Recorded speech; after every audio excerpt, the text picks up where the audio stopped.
Alright, hey there, VC Jeff here. So let's get into this. I mentioned in my last video about my trip to Raleigh and some of the stuff that I found, and so let's get into the stuff that you all been waiting for. That big stack. I am going to break this into, at right this moment, I've got it decided to break it into probably at least 3 videos because I really don't want these to go real long. First one, I'm going to cover the least amount of records only because I want to set up the story. I kind of mentioned it in the last video, but so we went to Raleigh for a concert. Took my daughter to a concert, birthday concert situation, and a couple hours before the venue would let us in, we were wandering around town, and we found a antique store just a couple blocks from there. So let's go in there. I think my wife had actually might have looked it up online about what was in the area, found that they do carry records and whatever. So I walked in, and immediately when you walk in, the store goes way back, and right in front of the counter there was a box of records, just a single box. I thought maybe that's all I got, who knows. I just went right for the records. My family, kids and stuff went on back. I started flipping, and I have a video of that which I'm showing here of, it's not the typical, what you would find antique / thrift store type finds. I'm going, as you can see, I'm seeing some decent name stuff, a lot of which I already have, but I'm just hopeful. But alas, I'm there, and I'm thinking, well, there's a couple things here that maybe I'll look into. But then my daughter comes back and she goes, oh, by the way, there's more records back here. Okay, cool. So I get done flipping through that box. I pull a couple items out. I go back over and I find a couple more racks, like maybe 6 racks. And I start flipping on the top racks. Some of it's your typical stuff you find in thrift stores. And then I start running into all of these ones in plastic bags that is starting to take my breath away. I'm just going, wow. I'm putting stuff to the side, I'm opening things just briefly to check them to see, because they all got the same guy's initials on them, which at places like that they initial whose it goes to, so when they ring it up they know whose money it is. And I'm like, oh my gosh, these things are like in mint condition inside. The covers have the typical lightware, but the albums are like minty, and they're all reasonable price. I don't think anything there, I didn't find anything there over $10. And I'm flipping, and I'm laying to the side, and I'm laying to the side, and I'm laying to the side, and the stack's getting bigger, and I'm like, I'm gonna have to weed back through these and figure this out. And then my family points out to me, oh, there's more records upstairs. That's okay. I'm flipping down here, and I'm flipping, and I'm flipping, and I'm laying stuff to the side, and I'm finding all kinds of things, and my heart's racing. I'm like, holy moly, there's some really obscure and really cool stuff here. And I'm flipping, and they're like upstairs, and they're like, there are a lot of records upstairs. I'm like, oh, I don't need to hear that. What I'm going to cover is the stuff I found downstairs. The upstairs is going to be probably part 3, because I went upstairs, and yeah, it was a big room. Now the upstairs did look more like what you would find at a thrift store, but it was boxes and cases and boxes and plastic bins and boxes and shelves and record shelves, and they were none really in plastic, and everything up there was $3, $4, $5, $6, $7, $8. I went up there at the very end, and my wife had pulled a couple aside that she wanted, and I started flipping, and I'm like, I don't really, this is crazy that there's so much. And then my family said they go to the bathroom, so they left. And then somebody said, by the way, the store closes at 6. I'm like, what time is it? They said it's 6:10. And I could see the employees were just kind of waiting. And I'm like, oh, okay, I'm sorry, I feel bad. So I put everything, I just put my stack back. And I said, okay, look, I'm not going to try to hassle with this tonight because there's too much to go through. I haven't even tip of the iceberg as to what I've got here. I don't know what I'm going to buy, I wanted to go through them, look at them, and things like that. I said, look, I'm just going to put them all back, and we'll come back tomorrow, because Saturday was the day we were supposed to shop in Raleigh. That was the day I'm hitting the record stores. My family was going to go somewhere, and they were going to drop me off in town. So they said, okay, we'll be back tomorrow. We're open 12 to 6. And so I said, fine. So I went to town. I got there about 11. My family was going to a tiger park, and they dropped me off, and they're just like, we'll pick you up in about 5 or 6 hours. I'm like, that's fine. I can walk around town. There's at least 3 record stores in town I want to find. So I ended up going to one of the record stores first, even though I was closer to that at 12 o'clock, and they opened at 12 also. And so I said, I'll do the antique store later. Michael Pilmore told me some places to hit, and this was one of the first places, and I happened to be close to it by the time I was wandering around, and it got 12 o'clock. So I went there, and it was a typical record store. They had decent stuff. The stuff that they had they had a lot of metal, a lot of punk. The stuff that they had that was new, typical prices, record store prices, no big savings there. Nothing that jumped out at me that I have to have it. The stuff that they had that was used, they had a couple good things. Typical prices for used stuff, nothing really cheap. And then they had a whole bunch of records that were really cheap. Again, so I looked through most everything. There was one thing I was going to buy, but in the back of my mind, I'm thinking of all the things that I saw the night before at the antique store. And in my mind, the register in my mind is racking up. I don't need to buy this album at this store because I've got X amount of dollars that I already know I'm going to commit to at the other store. I already knew I was in debt. So I turned down a couple things that I was on the fence about at that store. And so I walked out without buying anything.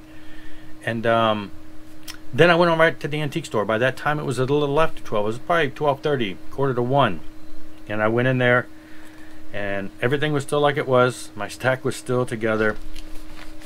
And I went through that bottom section, just the top 3 shelves. The bottom 3 shelves were typical, almost thrift store type stuff. You know, there wasn't a whole lot. It was like all the good stuff was on the top 3 shelves.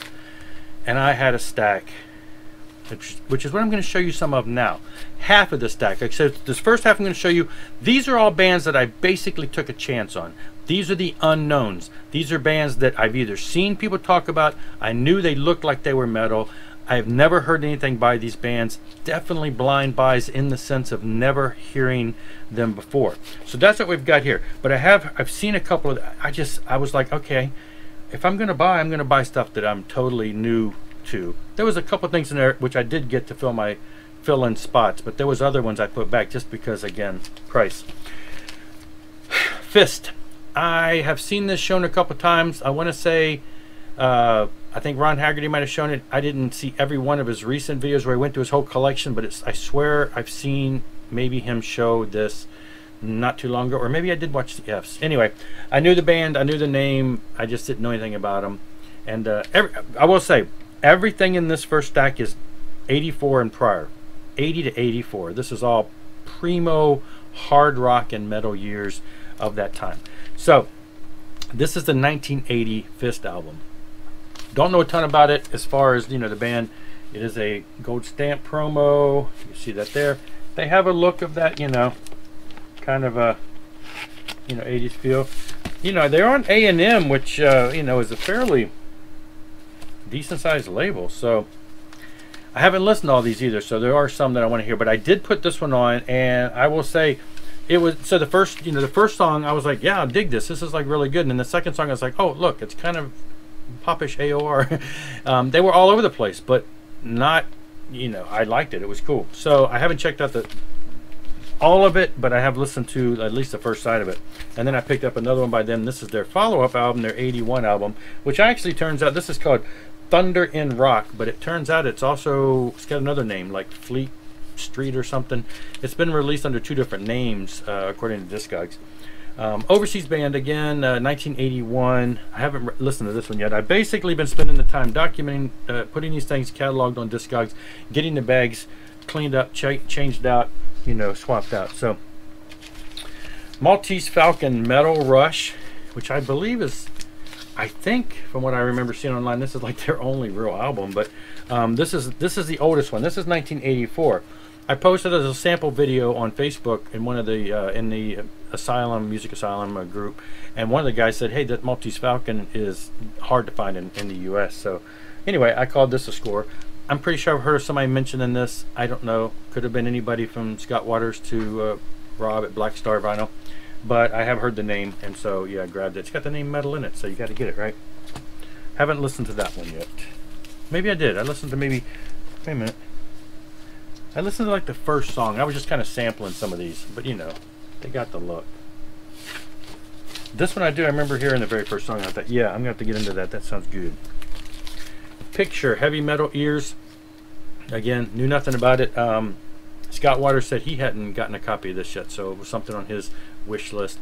So yeah, this one is a 1981, and I do believe they've had other albums, and maybe even some of these bands have actually, you know, done the whole thing where they get back together and put out stuff today. Fort Knox, 3-piece. You know, it looks like, you know, you've got to have it. It's dark. And this one I did listen to, solid hard rock, slightly metal edge to it.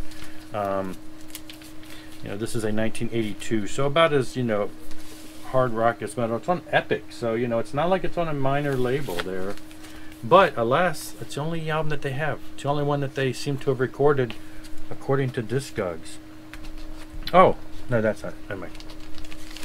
This one I definitely have seen. I know Ron has shown this, and I might have seen other people. Hellcats.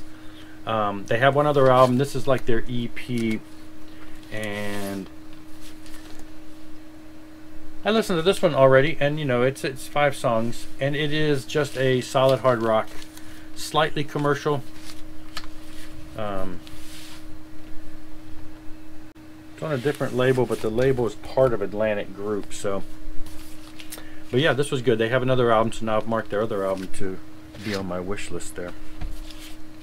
This was a chance. I couldn't find anything online to hear these guys, but Mallet, Dance with the Devil, I believe the record was from Belgium or Preston, Belgium. There's really little to nothing I could find. Oh, that's right.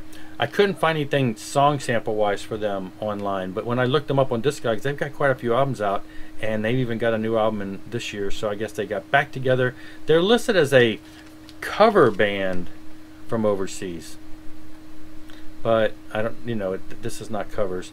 And they have had quite a few. So they did this album in the early 80s, and it seems like they had more stuff in the 90s and on, scattered throughout, with a new album or live album or something in the most recent years. So anyway, couldn't find any samples of them. Turns out they're real, you know, just kind of, this album at least, their very first, is just kind of a simple hard rock. Sounds foreign a little, kind of a little, was this the one I did here that was kind of yeah, it kind of is a little, I don't want to say punk, but it's got a kind of punk feel, but still kind of just rock. It's kind of the way the vocal presentations, at times it almost reminds me a little of the musical feel of, like, it's hard to say Adam Ant, but the vocal style, the way he kind of barked out the vocals reminded me of that. Musically, nothing like that. Just kind of a rock with a slight tinge of a punkish feel. Verity, Interrupt the Journey. This was one of the ones I saw in that first box, which I showed to flip through.